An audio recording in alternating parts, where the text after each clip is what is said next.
People realize we already have a lot of socialism.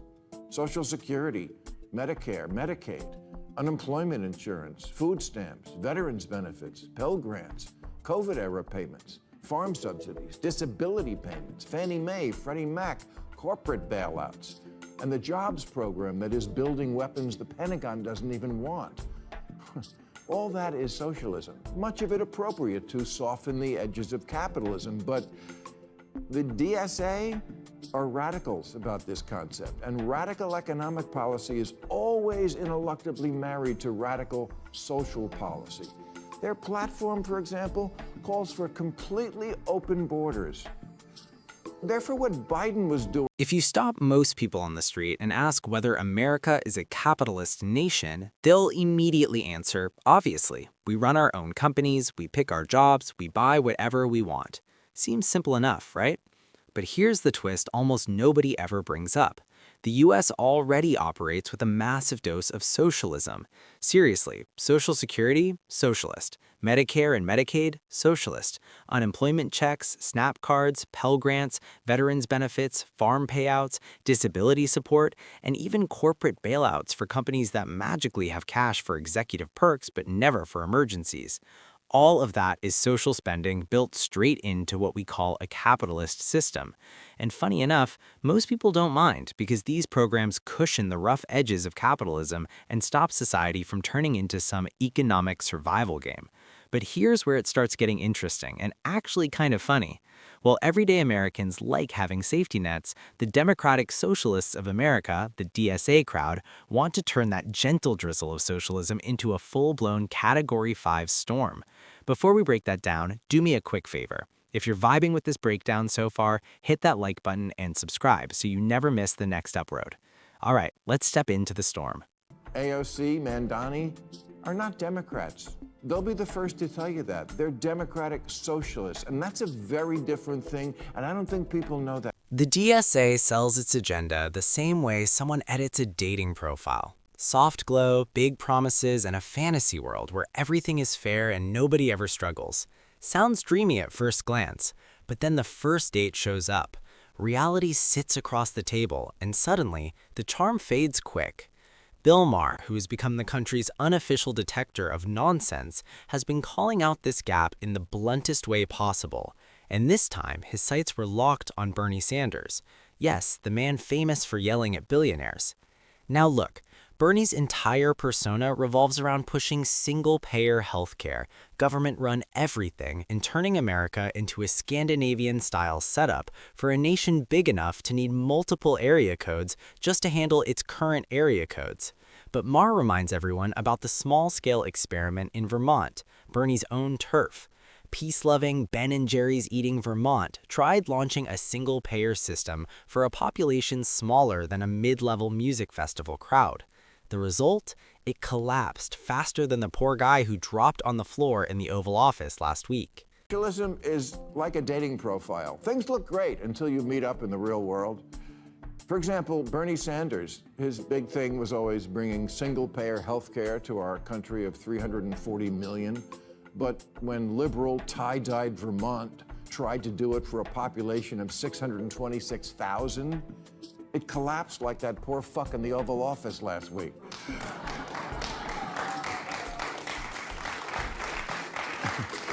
If that model can't function for 626,000 people, how on earth is it supposed to work for 340 million? And then there's the identity issue. Bernie, AOC, and their growing crew of followers aren't really Democrats, not in the traditional sense.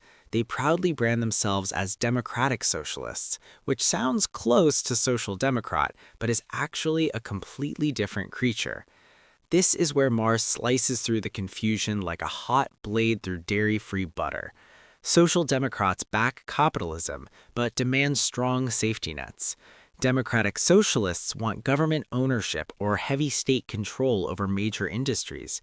They want to sideline private business and shift the entire balance of power to the state. That's not a tune-up, that's a full rebuild. And America doesn't excel at rebuilds. We barely survive airport renovations. But Maher's takedown didn't end there. He pointed out one of the most uncomfortable contradictions in Bernie's entire message. The man shouting against capitalism has done extremely well under capitalism. He sells books, he earns royalties, he cashes checks like everyone else because capitalism rewards people who participate. Maher basically told him, Bernie, you didn't get rich handing out leaflets titled Death to the Billionaire Class. You made money the traditional way, using the system you're trying to demolish. Harsh and absolutely accurate. Then Maher dropped one of those lines that makes you lean back and say, well, yeah. He cited an NBC poll showing that 73% of people receiving student loan forgiveness planned to spend the freed up cash on non-essentials, vacations, restaurants, new outfits, new tech, even alcohol and drugs. And why people sometimes, I think, question some of what you're saying. This is a survey, student loan forgiveness recipients. 73% of applicants say they are likely to spend their extra money on non-essential, including vacations, smartphone, drugs, and alcohol. They admitted that to the pollster. Who is this pollster? NBC News. 52% they are very likely to buy new clothing. 46% they would use the money for vacation and eat out at restaurants. This is why people have a... Honesty is great, but sometimes it's almost too blunt. Maher's point was straightforward. When the government hands out what feels like free money, people treat it exactly like free money. And that's precisely why most Americans reject the idea of drifting toward a fully socialist setup where the government manages not just safety nets, but the entire economic machine. Because at their core, Americans want freedom. Even when life is tough, they want the opportunity to build something themselves. They don't want the government dictating what they can purchase, where they can work, or whether the state approves their spending habits. People want upgrades, not total replacements, adjustments, not revolutions. And that's exactly why the Sanders faction keeps running into political walls. It's not that their compassion is fake, it's that their ideas don't survive actual real-world testing. Maher showcases this again when discussing the military. Bernie says the Pentagon's bloated budgets and defense subsidies are basically crony socialism. Maher fires back that it's crony capitalism. But the bigger point is obvious. The U.S. government already spends trillions blending socialism and capitalism, depending on who benefits. And no matter what label you slap on it, the answer isn't blowing up the whole structure. It's repairing what's broken. Increased military spending with very little discussion, I don't know if you know this, by $80 billion. Military-industrial complex. Including the Democrats. Pardon me? The Democrats vote for it, too. Yes, absolutely correct. Absolutely right. All right. But that's socialism, the military. That's crony socialism. Well, that's right? Crony capitalism. But the military isn't capitalism. That's the government. No, but it's who owns the military-industrial complexes. All right, but anyhow. Right. All right. So when you talk about giveaways, you have major corporations in this country that make billions in profit, don't pay a nickel in taxes. Billionaires have an effective tax rate lower than that of a truck driver or a nurse. You have a generation, you talk about this younger generation right now. I got around the country and I talked to a lot of people. You know, I don't know anything about that poll, but I can tell you I've talked to nurses who are working their asses off, doing the right thing. They leave school $70,000 in that. They can't afford now to get married. Student loan debt is a legitimate crisis, but mass forgiveness isn't a long-term solution. It's putting a bandage on a deep tumor.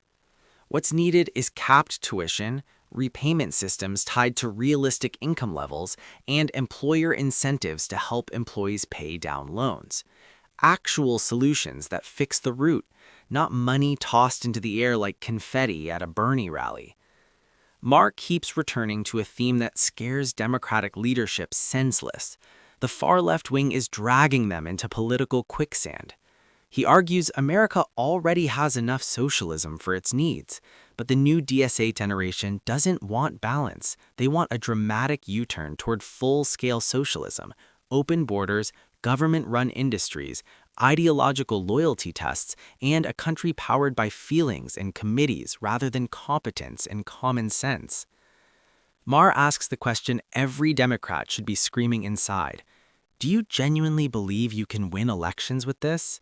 Seriously, in a country where most people just want gas under $4 and groceries that don't require financing, who honestly thinks hardline socialism mixed with Comic-Con cosplay is the strategy to victory? Bamberger once said about Biden's presidency that, quote, nobody elected him to be FDR. They elected him to be normal. Normal! You know, at this year's DSA convention, or as it's commonly known, Comic-Con, get this, you had to submit a photo of a negative COVID test to get in 2025. Yeah, no one wants to do that. And yes, he labeled the DSA convention Comic-Con, and honestly, he wasn't lying. They demanded negative COVID tests in 2025 just to walk through the doors. They banned clapping because it could overwhelm someone. They even asked attendees to avoid strong scents. This isn't politics, it's a rehearsal for an off-Broadway production called Sensitivity the Musical. Like socialists at another of their conventions, they were told to make jazz hands instead of clapping, lest some delegates suffer sensory overload.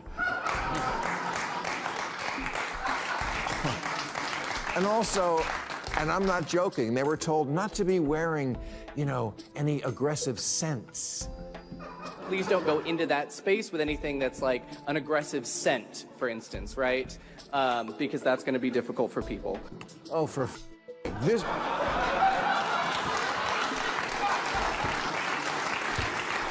Really? This is who the Democrats are thinking of following? Chuck Schumer ain't perfect, but at least he doesn't crumple into a heap when confronted with Chanel number 5. You may now clap And this is where Democrats keep sabotaging themselves and then blaming everything but their own decisions. Every time the party swerves toward ideological trends, they bleed voters. It happened with the defund the police push. It happened with hyper-cultural wokeness. And now it's happening with socialism. While everyday Americans are begging, literally begging, for at least one party to behave normally, Democrats keep sprinting toward the loudest online activists. Think you're going to win an election on that? This just seems like more extremism at a time when Americans are begging both parties, please, could just one of you act normal?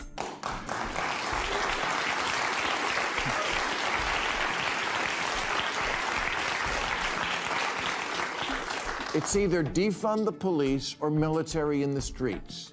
Either MAGA's crypto crony capitalism or city-run grocery stores. No, I don't want that. I want a Democrat who reassures me if you like your Whole Foods, you can keep your Whole Foods. Maher isn't exaggerating the fallout. Voters who once automatically backed Democrats, working-class Americans with real bills, real pressures, real fears, are drifting toward the GOP. Not because Republicans are promising paradise, but because Democrats are offering lectures. People don't want moral lectures. They want affordability. They want public safety. They want a secure border, schools that actually teach academics instead of activism, and neighborhoods where crime isn't treated like some misunderstood sociological experiment. Bernie says Democrats lost workers decades ago when they chased corporate donors, and yes, that plays a role.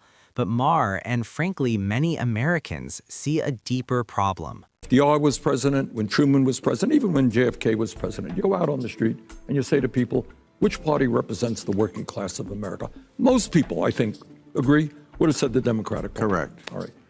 Today you go out on the street and that is not the sentiment. In fact, the Republican Party probably has more adherents than the Democrats. How did that happen? I'll tell you how it happened.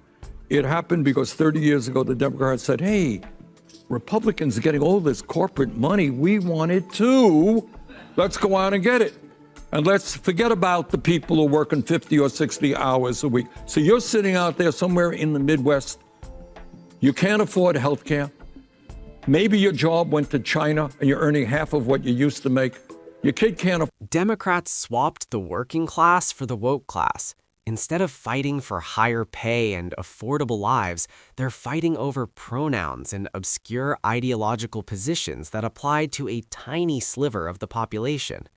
You can't win national races with policy ideas crafted for a niche college seminar. Bernie says he's not running again, but his talking points always sound like a pre-campaign warm-up. Yet even if his intentions are pure, his proposals aren't. Wokeness and socialism together are political poison. One restricts free speech, the other restricts economic freedom. Combine them and you don't get progress, you get paralysis. A society where people tiptoe on eggshells while standing in government lines. Maher's ultimate warning is heavy but clear. America doesn't need ideological science experiments, it needs real-world fixes. The Democratic Party has to stop chasing applause from activist circles and return to helping actual people with actual lives. Until that happens, voters will keep leaving, and the party's dreams of long-term power will stay exactly that, dreams. A hope to the American people. Working class are the majority of people in this country. They are hurting. After 50 years of exploding technology, they're earning less than they did before. All right? You sound like you're running again. No? Third No, time? I'm just talking about the book here. Third time the charm? People usually write a book when they're about to run. No. And that brings us to the conclusion of today's video. If you enjoyed this breakdown, hit that like button, subscribe, and drop a comment below. Do you think Maher is right about where the Democratic Party is heading? Or is socialism the direction some voters genuinely want to move toward? I'm interested to hear your thoughts.